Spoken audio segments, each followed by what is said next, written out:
Hey, this is Terrell Griffith, product designer at Headspace and director for Where Are the Black Designers. And you're listening to Tech Rap Queen.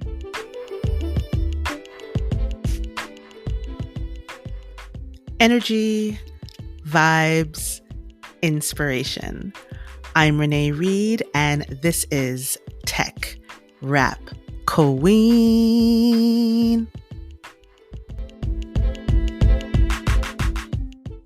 Welcome to Tech Rap Queen. You know who it is. It is your queen, the Renee.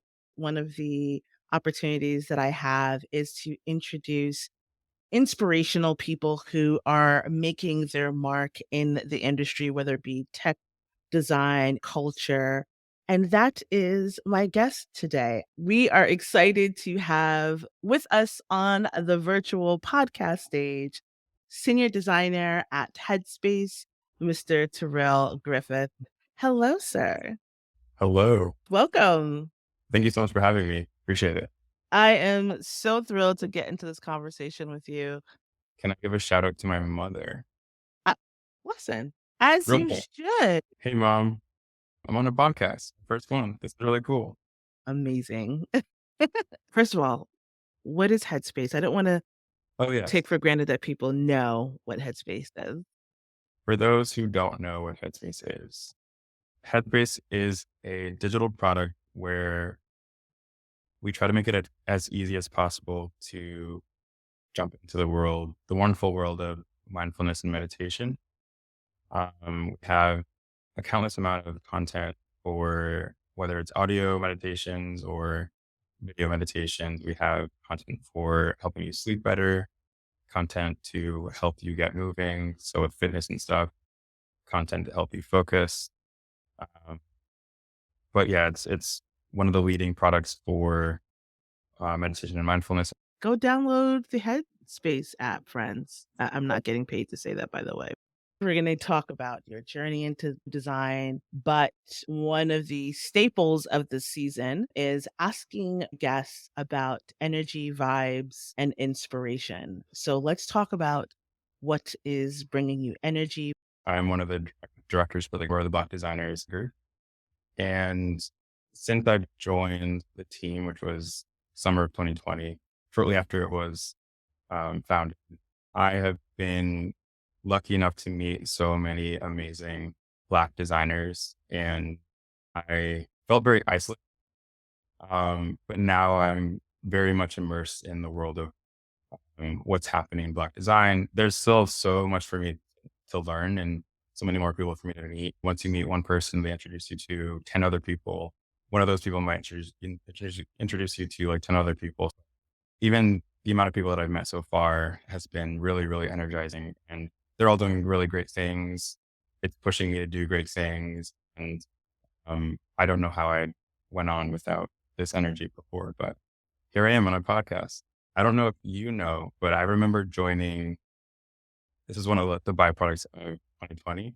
I remember joining an event called Black by Design, put on by LinkedIn in middle 20. This is when I first heard of the great Renee. I remember making a comment about your virtual background, messing up your rap. Yes. That was kind of like my true introduction into being surrounded by like really amazing Black creators kind of leading the charge to really help out people who are looking to kind of progress and grow in their form. So I often look back at that moment. It kind of pushed me towards organizations like For the Black Designers, and I really wanted to help bring that joy to people. So thank you. Yo, you just unexpectedly just blessed my soul bringing that up. I do remember because the comment was so on point when you were like, the disrespect. It's crazy. Like, why are we not accounting for the amazing head wraps of Black women and men? But it's an oversight, and I think Zoom and anybody who's making these technologies definitely needs to account for wraps. So. That's right.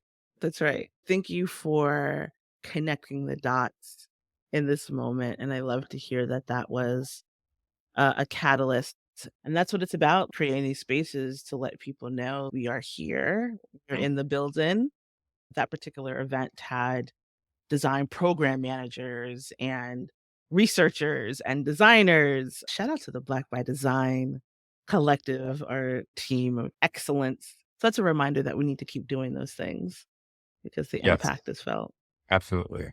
I think even if you don't hear it directly from people, um, for the most part, everyone leaves that kind of thing, both with the gems, of course, but like the energy to kind of go forward and either do work for themselves and like work on themselves and grow in their career, or help bring that same feeling to other people by kind of making their own groups and kind of cultivating the culture a little bit more through their own work.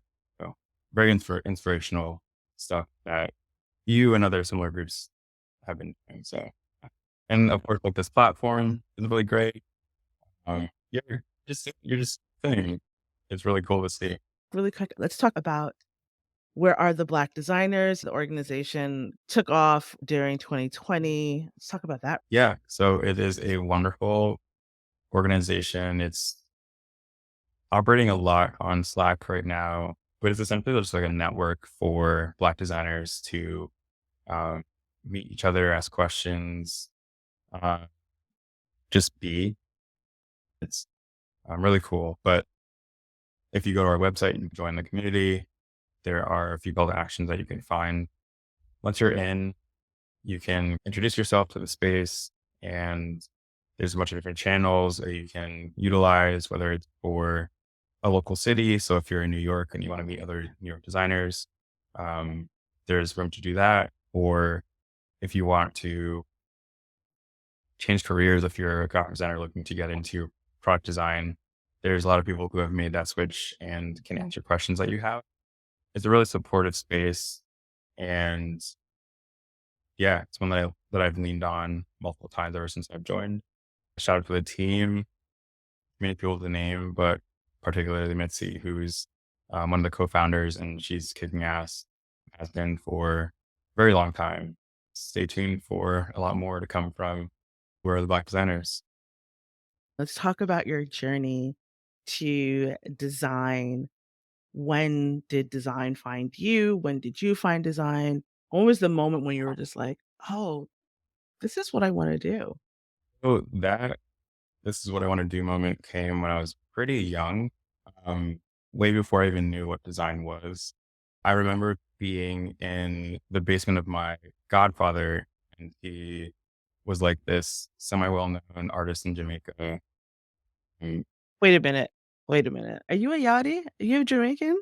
my mom, Yeah, I'm about to put in the sound effect and everything. Pew, pew, pew. Come on. Big up all Jamaican Massive. Yes, in the yes, building.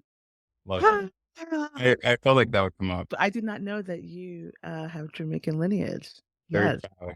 Yes, Ah, come on, Black I Gold have Green. a flag in my doorway, but Always. Okay. uh, I digress. all good. So I remember there was a designer in his basement kind of working on a flyer for a little like event he was putting on. And I remember asking my dad, what is this guy doing?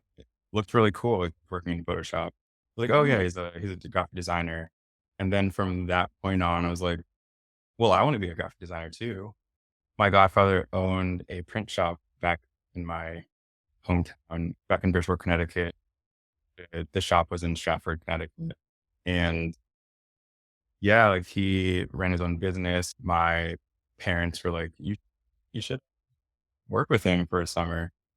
And I'm like, okay, sure.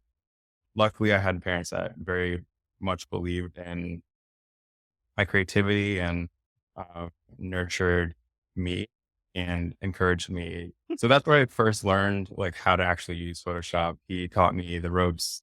I learned about the business side of design a bit more, and it was really cool. Like it was my introduction to what design really is, at least one form, and that allowed me to get a bit of a head start. So I took all that with me into college, where I got my first like official look at what design is. And there's where I learned all the, like basic elements of like color and how to use it to convey certain things. My journey has been pretty linear. I always knew where I wanted to end up. There was no like sudden career shift or anything. It's kind of been like, this is what I wanted to do for a while. As someone who has had a very zigzag journey to design and research, I also think we do need to appreciate and amplify those people who had a very clear vision of what they wanted to do, like yourself, that a linear path is a beautiful thing as well. Like there's room for both. You had support and encouragement from home and you stuck with it. Absolutely.